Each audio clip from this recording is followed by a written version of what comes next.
Halo semuanya, selamat berjumpa lagi di channel kesayangan kita semua, yaitu channel Deep Talk, channel yang membahas tentang seputar dunia psikolog. Pada video kali ini, kita akan memberikan informasi untuk kalian semua, yaitu mengenal jenis-jenis dan cara mengatasi gaya hidup hedonisme. Nah, sebelum kita bahas apa saja sih jenis hedonisme maupun cara mengatasinya, jangan lupa untuk memberikan dukungan kepada channel ini dengan cara like, komen, subscribe, dan juga share di media sosial. Terima kasih. Gaya hidup hedonisme merupakan gaya hidup yang berpandangan bahwa kebahagiaan dan kesenangan harus terus dikejar, bagaimanapun itu caranya. Para penganut gaya hedonisme beranggapan kebahagiaan bisa dirasakan dengan hal-hal yang bersifat materi. Maka tidak heran jika mereka cenderung materialistis dalam menanggapi segala sesuatunya. Walaupun terkesan menyenangkan dan dipenuhi kemewahan, namun gaya hidup yang satu ini cenderung menganut pro dan kontra di dalamnya. Bahkan tidak sedikit orang beranggapan bahwa gaya hidup hedonisme merupakan gaya hidup yang sangat negatif. Hal ini salah satunya disebabkan oleh sifat boros, individualis, dan terlalu materialistis dalam mencapai kebahagiaan versi mereka. Lantas seperti apa gaya hidup hedonisme tersebut dan bagaimana cara mengatasinya? Maka video kali ini teman, kita akan membahas secara khusus tentang jenis dan cara mengatasi gaya hidup hedonisme. Namun sebelum kita masuk ke pembahasan, perlu diketahui apabila video ini dibuat sebagai bahan edukasi dan tidak untuk dijadikan patokan self-diagnosis. Jika kalian atau orang sekitar mengalami masalah kesehatan mental atau perilaku yang menyimpang, maka secepatnya lakukan konsultasi dengan psikolog atau orang yang ahli di bidangnya. Dengan begitu, kalian akan mendapatkan diagnosis dan penanganan yang memang tepat. Berikut adalah penjelasannya. Jenis-jenis gaya hidup hedonisme. Gaya hidup hedonisme yang terjadi di masyarakat umumnya terbagi ke dalam 3 jenis utama. Di antaranya adalah psychological hedonism, evaluative hedonism, dan rationalizing hedonism. Nah, kita bahas satu persatu teman. Yang pertama, psychological hedonism. Jenis yang pertama adalah psychological hedonism. Para penganut gaya hidup hedonisme yang satu ini mempunyai pandangan bahwa setiap manusia memang dilahirkan dengan keinginan untuk mencari kesenangan. Maka dari itu, bagi mereka cukup adil jika siapapun mengusahakan kesenangan mereka, bagaimanapun itu caranya.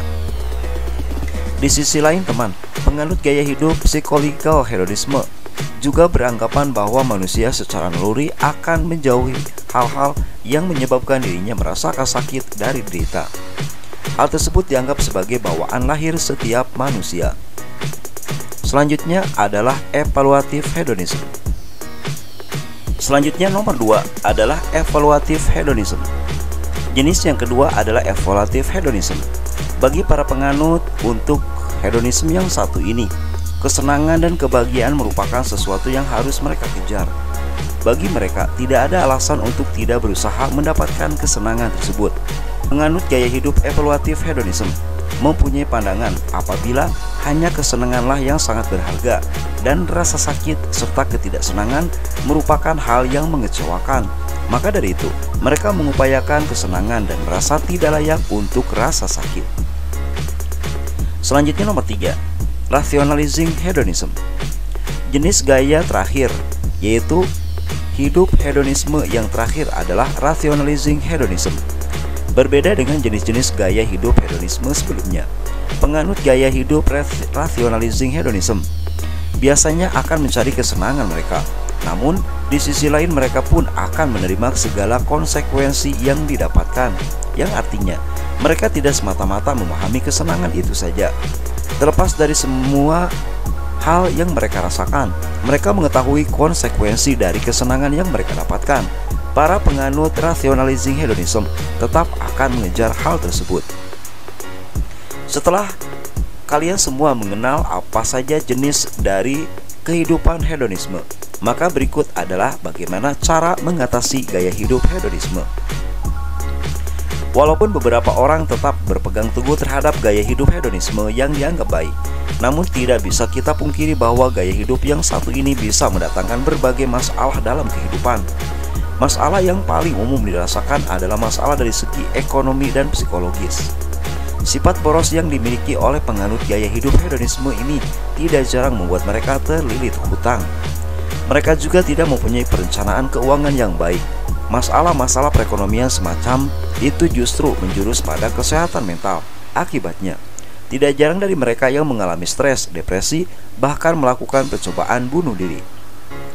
Setelah mengetahui dampak dari gaya hidup hedonisme, tentu penting bagi kita semua untuk memahami cara mengatasi gaya hidup tersebut. Nah, berikut adalah penjelasannya. Yang pertama, mengubah pola pikir.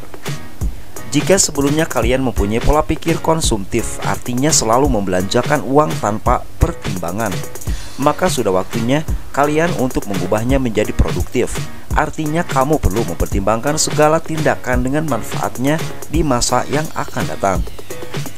Selanjutnya nomor 2, pahami konsep self-reward yang sesungguhnya.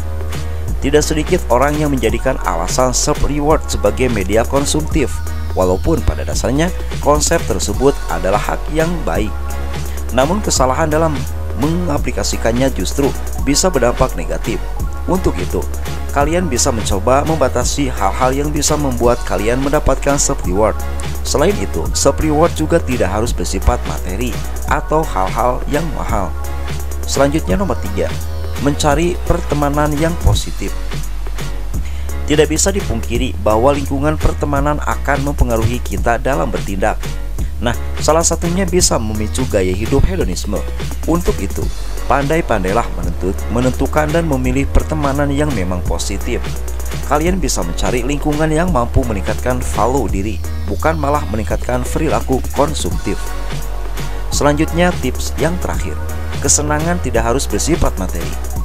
Perlu kalian pahami teman, bahwa ada banyak sekali cara untuk mendapatkan kesenangan. Tidak semua tentang materi dan gaya hidup hedonisme saja. Misalnya saja dengan mendapatkan lingkungan yang positif, mengerjakan hobi, menyenangkan orang lain, dan masih banyak yang lainnya. Itulah teman, sedikit penjelasan kami tentang jenis dan cara mengatasi gaya hidup hedonisme yang memang saat ini banyak dilakukan oleh kebanyakan orang di media sosial. Nah, jangan lupa untuk memberikan dukungan kepada channel ini dengan cara like, komen, subscribe, dan juga share di media sosial kalian. Terima kasih.